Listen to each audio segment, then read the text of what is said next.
नुसल्ली अला रसूलिल करीम अम्मा बाद अल्हम्दुलिल्लाहि रब्बिल आलमीन। डियर स्टूडेंट, हम first year chemistry chapter number 5 को पढ़ रहे हैं। चैप्टर नंबर 5 जो होता है that is about atomic structure. तो ये एटॉमिक स्ट्रक्चर के बारे में है, यानी एटम की साख के बारे में होता है। अब एटॉमिक स्ट्रक्चर क्या होगी? जो एटम होता है that is a small particle, ये एक छोटा सा जर्रा होता है जिसके अंदर मजीद स्मॉल पार्टिकल पाए जाते हैं। ये जो small particle which is present in atom are called subatomic particle. ये इलेक्ट्रॉन होते हैं, प्रोटॉन होते हैं, न्यूट्रॉन होते हैं, हाइप्रोन होते हैं, मेजरॉन होते हैं, एंटी न्यूट्रिनो होते हैं, न्यूट्रिनो होते हैं, एटसेट्रा। इन सब को आपने सब एटॉमिक पार्टिकल कहते हैं। तो हमने लेक्चर नंबर 1 के अंदर जो है वो कैथोड रेस की डिस्कवरी भी पढ़ ली थी, उसकी सारी प्रॉपर्टीज को भी स्टडी कर लिया था। आज इस चीज के बारे में हमने पढ़ना है, वो है डिस्कवरी ऑफ पॉजिटिव रेस और प्रोटॉन के। प्रोटॉन को कैसे डिस्कवर किया गया या पॉजिटिव रेस जो होती है उसकी क्या खसूसियात होती हैं, इसके बारे में आज हमने स्टडी करना है। सबसे पहले ये 1886 की बात है, यानी 1886 के अंदर एक शख्स आता है, his name is a Goldstein. ये जो शख्स था ये गोल्डस्टाइन है। ये उसी जमाने की बात है जब इलेक्ट्रॉन को डिस्कवर किया गया। इलेक्ट्रॉन जो थे वो भी 1886 के करीब ही डिस्कवर हुए हैं। तो लोग इलेक्ट्रॉन की प्रॉपर्टीज को पढ़ रहे थे। तो गोल्डस्टाइन ने भी 1886 के अंदर उसी एक्सपेरिमेंट को दोबारा रिपीट किया जो सर विलियम क्रॉक्स और जे थॉमसन जे पेरियन ने जो एक्सपेरिमेंट किया था। तो गोल्डस्टाइन ने 1886 के अंदर शीशे की बनी हुई एक डिस्चार्ज ट्यूब लेता है और इसके अंदर ये 2 इलेक्ट्रोड लगे हुए हैं। इसके ऊपर पॉजिटिव चार्ज है, ये एनोड होगा, और इसके ऊपर नेगेटिव चार्ज है, ये कैथोड है, ये वैक्यूम पंप है। जब इसने इसके अंदर प्रेशर को कम किया, यानी गैस के मॉलिक्यूल की तादाद को कम कर देता है, तो यहां से कैथोड से कुछ शमाएं निकलती हैं, they can move toward anode. तो एनोड की तरफ जा रही हैं। ये इसी एक्सपेरिमेंट को स्टडी कर रहा था अबाउट कैथोड रेस। तो अचानक इसे नजर आया कि डिस्चार्ज ट्यूब के अंदर कुछ और रेस भी मौजूद है which can be travel in opposite direction of cathode rays, जो कि कैथोड रेस की अपोजिट डायरेक्शन के अंदर मूव कर रही है। तो इसने देखा कि कुछ रेस ऐसी होती हैं जो कैथोड की मुखालिफ सिमत में हरकत कर रही होती है, तो दे कैन जो है मूव टुवर्ड कैथोड, या कैथोड की तरफ मूव कर रही है। और बाय चांस जो इसने कैथोड इस्तेमाल किया हुआ था दैट इज ए परफोरेटेड, उसके अंदर छोटे छोटे मसाम थे।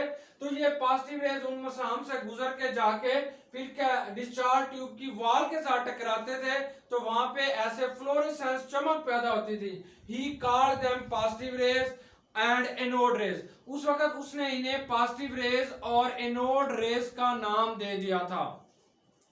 अब ये क्वेश्चन आता है, क्या ये जो पॉजिटिव रेज होते हैं they are emitted from anode? क्या ये जो पॉजिटिव रेज होती हैं वो हमारे पास एनोड से इमिट हो रही होती हैं? तो इस चीज को भी देखा गया। तो हमारे पास ये फास्ट मूविंग इलेक्ट्रॉन होते हैं और ये एक एटम है। ये एटम का जो है वो प्रोटॉन न्यूक्लियस है, ये इलेक्ट्रॉन है। जब ये फास्ट मूविंग इलेक्ट्रॉन इसके एटम के साथ आके टकराते हैं तो इसका ये इलेक्ट्रॉन भी निकाल के ले जाते हैं। तो इस तरीके से ये सिर्फ एक पॉजिटिव चार्ज बन जाएगा। एक इलेक्ट्रॉन ये जाने वाला है, एक इलेक्ट्रॉन वो था जो इससे आके टकराया। तो इस तरीके से यहाँ से 2 इलेक्ट्रॉन इमिट हुए। अब ये जो पॉजिटिव आयन बन रहा होता है that is the positive raise, इसी को उसने पॉजिटिव रेज का नाम दिया था। या यहां से ये क्लियर हो जाता है, ये हमारे पास फास्ट मूविंग इलेक्ट्रॉन है और ये उस गैस के साथ आके टकरा रहे हैं जो इस डिस्चार्ज ट्यूब के अंदर मौजूद है। तो इस तरीके से एक इलेक्ट्रॉन ये है, एक उस गैस के एटम के अंदर से इलेक्ट्रॉन रिमूव होगा, नॉकड आउट होगा। तो इस तरीके से ये 2 इलेक्ट्रॉन है और इसके बाद जब इलेक्ट्रॉन उस गैस के अंदर से चला जाएगा तो वो आयोनाइज हो जाएगी और उसका जो पॉजिटिव पार्ट आयन होता है that is known as a जो है पॉजिटिव रेज और एनोड रेज। तो अब यहाँ पे ये क्वेश्चन आ जाता है कि positive rays are not emitted from anode rays, anode से पॉजिटिव रेज नहीं निकल रही होती, but they are produce due to ionization of gas present in discharge tube. इस डिस्चार्ज ट्यूब के अंदर जो गैस मौजूद थी जब वो आयोनाइज होती है bye striking off cathode rays और इलेक्ट्रॉन, तो इसके अंदर से इलेक्ट्रॉन निकल जाते हैं और ये पॉजिटिव आयन जो यहाँ पे बच जाते हैं वो फिर कैथोड की तरफ मूव कर रहे होते हैं। These are positive ion. तो ये पॉजिटिव आयन जो होते हैं इनको हमने पॉजिटिव रेज कहते हैं। They are not emitted from anode, इसका एनोड के साथ कोई भी ताल्लुक नहीं होता। अब ये इसकी प्रोडक्शन हमने देख ली कि किस तरीके से ये बनता है। अब ये जो पॉजिटिव रेज होते हैं they are also called canal rays. तो ये भी हमारे पास अक्सर शॉर्ट क्वेश्चन आता है, why positive rays are called canal rays. ये जो पॉजिटिव रेज होती है इसको आपने केनाल रेज क्यों कहते हैं। होता यूं है कि अगर ये हमारे पास डिस्चार्ज ट्यूब है और ये कैथोड है, जब ये अगर ये कैथोड परफोरेटेड होगा, मसामदार होगा, तो ये पॉजिटिव रेज इसके मसामों के अंदर से गुजर जाती हैं और जाके फिर डिस्चार्ज ट्यूब के साथ टकराती हैं। Due to this reason they are called canal rays. They are called canal rays because they can pass through the canals, pores are perforated cathode and strike with the discharge tube. Due to this reason they are called canal rays. Canal का लफ्जी मतलब होता है pores, छोटे छोटे जो सुराख होते हैं इनको हम आमतौर पर कैनाल्स कहते हैं, पोर्स कहते हैं या परफोरेटेड कहते हैं। तो ये इसके अंदर से गुजर जाती हैं, इसलिए हम इन्हें कैनाल रेस का नाम देते हैं। अब हमारे पास आ जाता है कि charge to mass ratio of proton, कि ये जो प्रोटॉन होता है इसका चार्ज टू मास रेशो क्या होगा। चार्ज टू मास रेशो जो है, ये जो पॉजिटिव रेज यहाँ पे पैदा हो रही हैं, प्रोटॉन पैदा हो रहे हैं, इनका चार्ज टू मास रेशो क्या होगा। तो आपने ये फार्मूला एक छोटा सा याद कर लेना है कि mass of gas is inversely proportional to 1/E/m। यानी जो मास ऑफ गैस होती है वो चार्ज टू मास रेशो के इनवर्सली प्रोपोर्शनल है। इसका मतलब क्या हुआ कि जो गैस इसके अंदर हम भरते हैं उसका कोई ना कोई एटॉमिक मास तो है। फॉर एग्जांपल अगर इसके अंदर हमने ऑक्सीजन गैस को भर रहे हैं तो उसका एटॉमिक मास 32 है, हाइड्रोजन को भर रहे हैं तो उसका एटॉमिक मास 2 है, क्लोरीन को भर रहे हैं तो उसका एटॉमिक मास 71 है। तो ये मास ऑफ गैस होगा। अगर इसके अंदर जो गैस आपने भरी हुई है उसका मास ज्यादा है तो ये जो पॉजिटिव आयन पैदा होंगे, ये जो पॉजिटिव रेस पैदा होती है, इसकी चार्ज टू मास रेशो की वैल्यू जो होती है वो कम होगी, स्मॉलर होगी। यानी heavier the gas smaller will be the charge to mass ratio. तो उस पॉजिटिव आयन की चार्ज टू मास रेशो हमेशा कम हो जाती है अगर यहाँ पे हैवियर मास वाली गैस पैदा होगी, रखी गई होगी। अब फॉर एग्जांपल हमारे पास यहाँ पे ऑक्सीजन है, ये मीथेन गैस है, ये क्लोरीन गैस है, और हमसे पूछा जाता है बताएं चार्ज टू मास रेशो किस गैस की ज्यादा होती है। तो हम देखते हैं कि ये जो ऑक्सीजन है इसका एटॉमिक मास 32 है, मीथेन का 16 है, तो क्लोरीन का 71 है। अगर आप इसे चार्ज टू मास रेशो के लिहाज से तरतीब देते हैं तो सबसे कम चार्ज टू मास रेशो जो होगा, जहां पे जो गैस पैदा हो रही है, सबसे ज्यादा चार्ज टू मास रेशो जो होगा वो मीथेन का होगा, क्योंकि इसका मास सबसे कम है। तो हम charge to mass ratio methane का सबसे ज्यादा होगा, फिर हमारे पास ऑक्सीजन का होगा और फिर हमारे पास जो है वो क्लोरीन का होगा। यानी यहाँ पे अगर गैस भारी है, हैवियर गैस है जिसका मास ज्यादा है, तो जो पॉजिटिव आयन पैदा होते हैं उनकी चार्ज टू मास रेशो की वैल्यू जो होती है वो कम होगी।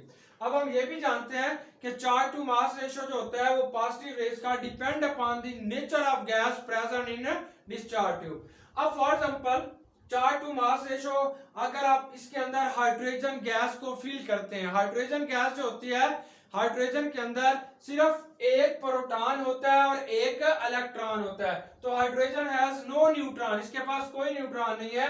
जब इसके साथ कैथोड रेज आके टकराती हैं तो ये इलेक्ट्रॉन जो होता है वो यहाँ से रिमूव हो जाएगा, चला जाएगा। तो इस तरीके से ये जो पॉजिटिव आयन हमारे पास पैदा हो रहा है, ये हम इसकी जो चार्ज टू मास रेशो होती है वो मैक्सिमम होगी। सबसे ज्यादा चार्ज टू मास रेशो जो होती है वो हाइड्रोजन के पॉजिटिव आयन की चार्ज टू मास रेशो जो होती है वो मैक्सिमम होती है। तो इस तरीके से ये हमारे पास एक सिंपलेस्ट पॉजिटिव रेज पैदा हो रही है फ्रॉम हाइड्रोजन। ये हाइड्रोजन से एक सिंपलेस्ट पॉजिटिव आयन जो होती हैं वो पैदा होती हैं। फिर हमारे पास एक और फेवरेट किस्म का शॉर्ट क्वेश्चन जो होता है वो भी बार बार एग्जाम के अंदर रिपीट हो रहा होता है, वो ये है कि why charge to mass ratio of proton is less than cathode, कि ये जो प्रोटॉन होती है इसका प्रोटॉन जो है इसका चार्ज टू मास रेशियो हमेशा जो है वो इलेक्ट्रॉन से या कैथोड रेस से क्यों कम होता है। तो हम देखें, अगर आप देखते हैं प्रोटॉन को यानी पॉजिटिव रेस को अगर हम देखते हैं तो प्रोटॉन का जो चार्ज होता है इसकी वैल्यू होती है 1.02 10⁻⁻19 कूलम। ये इसके ऊपर चार्ज होता है 1.06 10⁻⁻19 जो होगा वो इसके ऊपर चार्ज है। अगर इसका हम प्रोटॉन का मास देखें तो इसका मास जो होता है 1.67 10⁻⁻27 kg होगा, या इसे 1 AMU कहते हैं, 1 AMU। तो ये हमारे पास प्रोटॉन का मास होता है -27। अगर हम इलेक्ट्रॉन का चार्ज देखें तो इलेक्ट्रॉन का जो चार्ज होता है वो सेम होता है। ये प्रोटॉन का चार्ज पॉजिटिव में आएगा, इलेक्ट्रॉन का चार्ज होता है वो माइनस में होता है, -19 कूलम। और लेकिन इलेक्ट्रॉन का जो मास होता है वो प्रोटॉन के मास से बहुत कम होता है, -31 kg के बराबर होगा। 9.11 10⁻⁻31 kg के बराबर होता है। तो इस तरीके से ये जो प्रोटॉन होता है ये एक इलेक्ट्रॉन से तकरीबन 1836 टाइम हैवियर होगा। यानी ये जो प्रोटॉन होता है वो आम तौर पर एक इलेक्ट्रॉन से 1836 गुना जो होता है वो भारी होगा। अब हम अपने फार्मूले को देखते हैं, तो हमारा ये फार्मूला है कि mass of gas inversely proportional to the charge over mass ratio. तो आमतौर पर क्योंकि ये प्रोटॉन इलेक्ट्रॉन से भारी होते हैं या पॉजिटिव रेज जो होती हैं वो कैथोड रेज से हैवियर है 1836 टाइम, तो इसलिए इनका जो चार्ज टू मास रेशियो की वैल्यू होती है वो भी हमेशा कम होगी। तो हम इसे बता सकते हैं because proton is heavier than electron. Proton जो होते हैं वो इलेक्ट्रॉन से हैवियर होते हैं ड्यू टू दिस रीजन कि charge to mass ratio of positive rays is always less than that of electron और कैथोड, उससे हमेशा उसकी चार्ज टू मास रेशियो जो होती है वो कम होती है। अब बाज़ ये भी क्वेश्चन आता है कि why charge to mass ratio of cathode rays remain same whether which type of gas is used in the discharge tube। discharge tube के अंदर जो मर्जी गैस आप भर लें लेकिन चार्ज टू मास रेशियो जो होती है वो हमेशा कैथोड रेस की सेम रहती है, लेकिन जो पॉजिटिव रेज होती हैं इनकी चार्ज टू मास रेशियो तब्दील हो जाती है। व्हाई? इसकी रीजन ये होती है कि कैथोड रेज जो होती हैं it has no relation with the gas present in discharge tube. Cathode rays का डिस्चार्ज ट्यूब के अंदर मौजूद जो गैस होती है उससे कोई ताल्लुक नहीं होता, because cathode rays are emitted from cathode. जो कैथोड रेज होती हैं ये कैथोड से इमिट होती हैं, ये गैस के साथ इसका कोई ताल्लुक नहीं होता। लेकिन ये जो हमारे पास पॉजिटिव रेज होती हैं they are produce due to ionization of gas present in discharge tube. Discharge tube के अंदर जो गैस मौजूद होती है जब उसकी आयोनाइजेशन होती है तो उसके नतीजे में पॉजिटिव रेज पैदा होती हैं। तो इसलिए पॉजिटिव रेज की जो चार्ज टू मास रेशियो होती है वो डिफरेंट गैसेस की मुख्तलिफ चार्ज टू मास रेशियो होगी। वजह क्या है? अगर हम हाइड्रोजन को देखते हैं तो इसके अंदर सिर्फ एक ही प्रोटॉन है, तो ये सबसे simplest charge to mass ratio जो है वो सबसे ज्यादा जो होती है वो हाइड्रोजन की चार्ज टू मास रेशियो होगी। अब अगर हमारे पास कोई ऐसी गैस हमने फिल किया जैसे हीलियम है तो इसके न्यूक्लियस के अंदर 2 प्रोटॉन आ जाएंगे, 2 न्यूट्रॉन आ जाएंगे, तो इसकी जो मास होता है वो हाइड्रोजन से ज्यादा है, इसलिए इसकी चार्ज टू मास रेशियो कम हो जाएगी।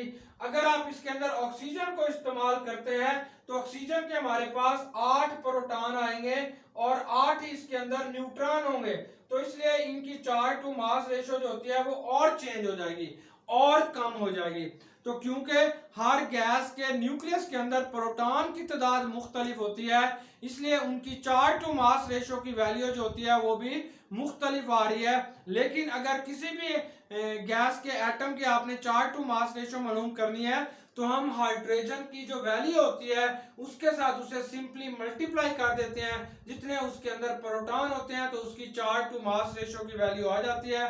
तो सबसे कम चार्ज टू मास रेशियो हमेशा हाइड्रोजन की होती है क्योंकि ये सबसे लाइटर गैस होती हैं। जितनी गैस भारी होती जाएगी चार्ज टू मास रेशियो की वैल्यू उतनी कम होती जाएगी। अब ये जो प्रोटॉन थे they carry positive charge, in proton के ऊपर जो चार्ज होता है वो पॉजिटिव होता है। ये कैसे पता चला? जब इन्हें इलेक्ट्रिक फील्ड में से गुजारते हैं तो ये पॉजिटिव प्लेट की तरफ झुक जाते हैं, और अगर इन्हें मैग्नेटिक फील्ड में से गुजारते हैं तो ये नॉर्थ पोल की तरफ झुक जाते हैं, जहां से ये बात समझ आती है कि दे कैरी पॉजिटिव चार्ज। अब ये जो प्रोटॉन होते हैं हमेशा they move in a straight line, proton हमेशा एक स्ट्रेट लाइन के अंदर मूव करते हैं। ये स्ट्रेट लाइन के अंदर मूव कर रहे होते हैं, जैसे कैथोड रेज आ रही होती हैं, लेकिन उसकी अपोजिट डायरेक्शन में हमेशा ये एक स्ट्रेट के अंदर आके मूव करते हैं। ये जो प्रोटॉन होते हैं जब किसी भी मेटल एटम के साथ जाकर टकराते हैं, किसी ग्लास वॉल के साथ जाकर टकराते हैं, या when strike with a metal target or when they strike with a glass tube then they can be heat up, ये उसके अंदर टेम्परेचर को भी चेंज कर देते हैं। अब इसकी लास्ट बात आती है कि ये जो पॉजिटिव रेज होती है इनका नाम जो है वो रदरफोर्ड ने रखा था। रदरफोर्ड जो था उस वक्त के या उस दौर का एक अहम केमिस्ट था, और जब इसे पॉजिटिव रेज की इसने तमाम प्रॉपर्टीज को स्टडी किया, और इसके बाद रदरफोर्ड वो पहला शख्स है जिसने इन पॉजिटिव रेज का नाम जो था वो प्रोटॉन रखा। अब फिर इसके बाद एक कंक्लूजन आ गया कि ये जो प्रोटॉन होता है that is the fundamental particle of an atom, किसी भी एटम का ये एक फंडामेंटल पार्टिकल है, बुनियादी एक पार्टिकल है। अगर किसी भी एटम के अंदर प्रोटॉन नहीं होगा तो वो एटम नहीं होता। तो आमतौर पर हम किसी भी एटम की अगर खसूसियात देखना चाहते हैं तो उसके अंदर मौजूद जो प्रोटॉन की तादाद होती है ये हमें उसकी खसूसियात बताती है। तो that is also called atomic number, और इसे हम Z से ज़ाहिर करते हैं। एटॉमिक नंबर क्या होता है? The number of proton present in an atom is called atomic number. तो इस चीज को हमने एटॉमिक नंबर कहते हैं।